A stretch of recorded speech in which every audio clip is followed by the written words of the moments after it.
ராஜபாளையத்துல இருந்து 100 கிலோமீட்டருக்கு மேல தள்ளி இருக்கிற நிறைய வரலாற்று தடயங்களை தேடி தேடி நம்ம சேனல்ல பதிவு செஞ்சிருக்கோம். ஆனா ராஜபாளையத்துல இருந்து வெறும் 15 நிமிஷம் பயண தூரத்துல இருக்கிற இந்த முக்கியமான வரலாற்று தடயத்தை பத்தி மிகச் சமீபத்துலதான் ஒரு தொல்லியல் சார்ந்த நண்பர் மூலமா எனக்கு தெரிய வந்துச்சு. என்னையா இன்னொரு குமிழி தும்பான்னு கேக்குறீங்களா? இது அப்படி கடந்து போக முடியாதுங்க. ஏன்னா இதுல குறிப்பிடத்தக்க சில அம்சங்கள் இருக்கு. இந்த வீடியோ முழுக்க கண்டிப்பா ஸ்கிப் பண்ணாம பாருங்க. என்னையா இந்த இடத்த இத்தனை முறை கடந்து போயிருக்கோம், ஆனா இப்படி ஒரு வரலாற்று தடயம் இந்த இடத்துல இருக்கிறது இத்தனை நாளா நமக்கு தெரியாம போச்சு அப்படின்னு கண்டிப்பா ஆச்சரியப்படுவீங்க.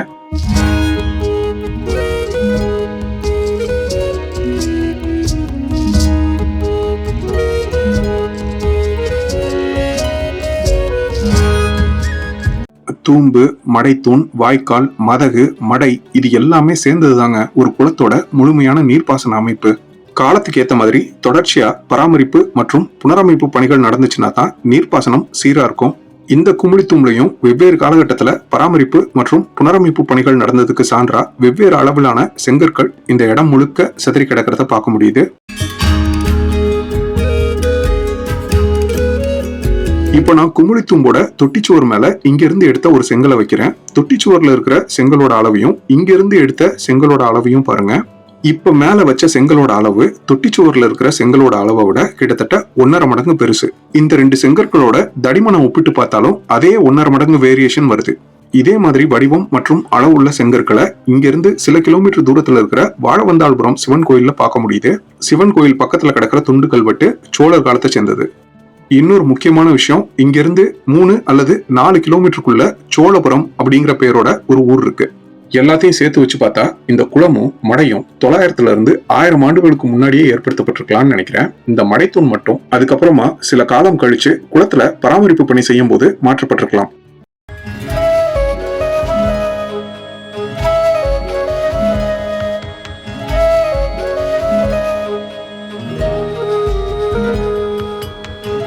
குளத்துல பராமரிப்பு பணி நடந்ததும் மடைத்தூண் மாற்றப்பட்டதும் உனக்கு எப்படி தெரியும்னு கேக்குறீங்களா? இது வரைக்கும் நம்ம சேனல்ல ராஜபாளையத்தை சுத்தி இருக்கிற கோயில், நடுகள், மண்டபம்னு தான் பதிவு பண்ணியிருக்கோம். முதல் முறையா ராஜபாளையத்துக்கு ரொம்ப பக்கத்துல நம்ம பதிவு பண்ண போற இந்த மடைத்தூண் கல்வெட்டுல தான் இங்க நடந்த பராமரிப்பு பணியை பத்தி ஒரு சின்ன குறிப்பு இருக்கு. சரியா ராஜபாளையத்துக்கு பக்கத்துலன்னு சொல்றே தவிர இடம் எங்க இருக்குன்னு சொல்ல மாட்டேங்கிறேன்னு தான் நினைக்கிறீங்க.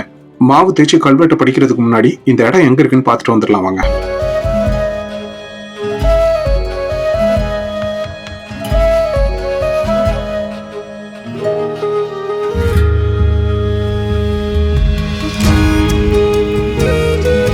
இந்த இடத்த பார்த்ததுக்கு அப்புறமா இந்த இடத்துலயா சோழர் தடயம் இருந்துச்சு அப்படின்னு ஆச்சரியப்பட்டீங்கன்னா கண்டிப்பா கமெண்ட்ல சொல்லுங்க. ஏன்னா முதல் தடவையா இந்த மலைத்தூண் பத்தி கேள்விப்பட்டு இந்த இடத்துல வந்து பார்க்கும்போது 1000 தடவை இந்த வழியா போயிருக்கோம். எப்படி இத்தனை நாளா இந்த மலைத்தூணை பார்க்காம விட்டோம் அப்படின்னு மனசுக்கு ரொம்ப ஆதங்கமா இருந்துச்சு.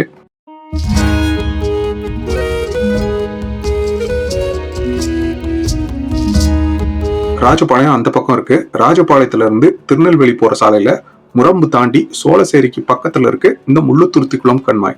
அழகான இந்த சின்ன பிள்ளையார் கோயில அடையாளமா வச்சுக்கோங்க. ஒருவேளை இந்த சாலையில போனீங்க அப்படின்னா இங்க ஓய்வு எடுத்துட்டு கண்மாய்க்குள்ள இருக்கிற அந்த வரலாற்று தடயத்தையும் கண்டிப்பா பாத்துட்டு போங்க. வாங்க போய் கல்வெட்டுல என்ன எழுதியிருக்குன்னு பார்க்கலாம்.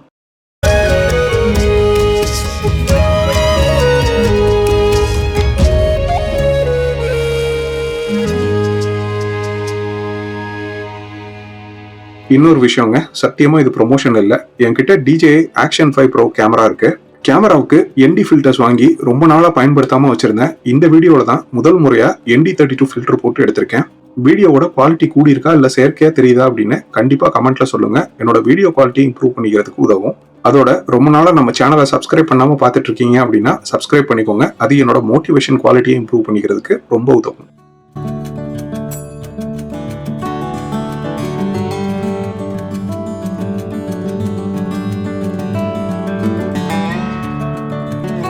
குமிழித்தும்போட ஒரு மடைத்தூண்ல இருக்கிற ரொம்ப சின்ன கல்வெட்டு தான் இது. ஆனா முக்கியமான ஒரு வரலாற்று தகவலை பதிவு செஞ்சிருக்கு. இந்த கல்வெட்டுல மொத்தம் 12 வரி தாங்க இருக்கு. முதல் வரி ஸ்வஸ்தி ஸ்ரீ அப்படின்னு இதோ இந்த இடத்துல ஆரம்பிச்சு இறுதியா ஸ்வஸ்தி அப்படின்னு முடியுது.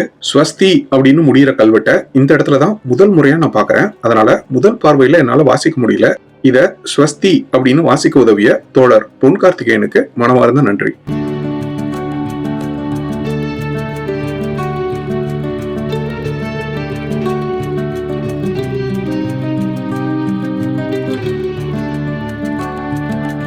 முதல் வரி ஸ்வஸ்தி ஸ்ரீ அப்படின்னு ஆரம்பிக்குது. இதோ இங்க இருக்கு பாருங்க, ஸ்வஸ்தி ஸ்ரீ. தொடர்ந்து இத்தொன்று கால் அப்படின்னு வருது. மடைத்தூணுக்கு குறுக்கு வாட்டில் இருக்கிற பலகை கற்கள்ல இருக்கிற துளை வழியா தான் குமுளி தும்பை இயக்குறதுக்கான கம்பியை போட்டிருப்பாங்க.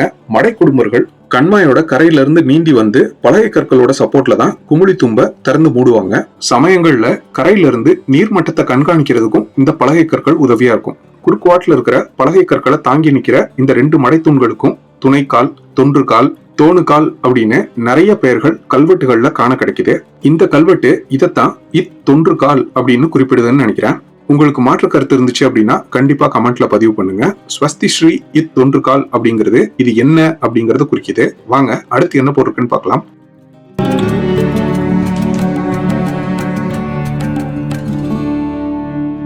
இத்தொன்றுகால் அப்படிங்கறத தொடர்ந்து இதோ இந்த இடத்துல என்ன போட்டிருக்கு அப்படின்னு பாருங்க. சின்ன ரா போட்டு சா போட்டு துணைக்கால் போட்டிருக்கு. அதுக்கப்புறமா நா போட்டு துணைக்கால் போட்டிருக்கு. அடுத்த வரியில அதே சின்ன ரா போட்டு துணைக்கால் போட்டிருக்கு. தொடர்ந்து யா போட்டு 2 சொல்லி நா வருது. அடுத்த வரியில தே வா ரா அப்படின்னு இருக்கு. எல்லாத்தையும் சேர்த்து படிச்சா ரசா நாராயண தேவர் அப்படின்னு வருது. அந்த காலத்துல குரில் நெடில் வேறுபாடு கிடையாது. அதனால இத ராசா நாராயண தேவர் அப்படின்னு படிக்கலாம்.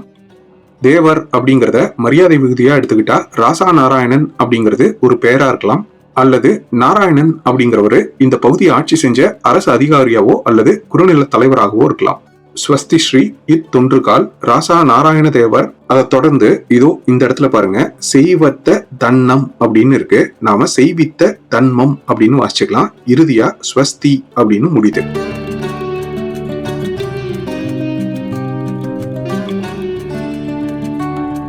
இந்த கல்வெட்டோட எழுத்தமைப்பு 12ல இருந்து 14ஆம் நூற்றாண்டுக்கு இடைப்பட்ட காலத்தை சேர்ந்தது மாதிரி இருக்கு.